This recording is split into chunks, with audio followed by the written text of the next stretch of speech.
ঘুম আসছিল না, কি করি? একটা নতুন সিম কার্ড কেনা ছিল আমার কাছে, সেটা মোবাইলে সেট করলাম।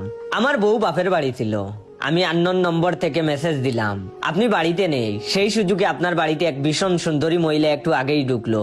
আপনার হাজবেন্ড মনে হয় আপনাকে ধোঁকা দিচ্ছে, ইতি আপনার শুভাকাঙ্ক্ষী। 2 মিনিটের মধ্যেই আমার ফোনে বউয়ের মেসেজ এলো, আমি রাতেই ফিরছি, আর্জেন্ট দরকার আছে, ট্যাক্সি পাচ্ছি না, দাঁড়িয়ে আছি।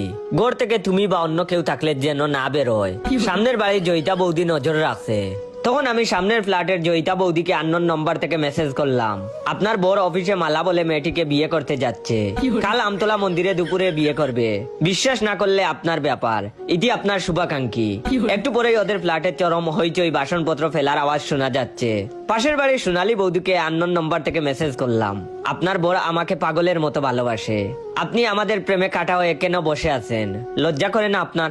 এখনো বড়ের ফোন চেক করে দেখুন, আমার নম্বর থেকে 4-5টা আই লাভ ইউ মেসেজ অন্তত পেয়ে যাবেন। একটু পরই চরম গন্ডগোলের আওয়াজ পেলাম, পোড়াময় চিৎকার হচ্ছে। সামনের বাড়ির রিটায়ার্ড জেঠুকে আননোন নম্বর থেকে মেসেজ করলাম, আপনার বাড়ির ছাদের দরজা কাটছে 3-4 জন লোক মুখে কাপড় বেঁধে, তাড়াতাড়ি ছাদে যান। একটু পরেই ওদের বাড়ির সবাই দেখি ছাদে গিয়ে হই হুল্লোড় শুরু করেছে। এবার আমার একটু ঘুম পাচ্ছে, পাশের বালিশটা টেনে নিলাম, কি শান্তিতে ঘুম এলো। আহ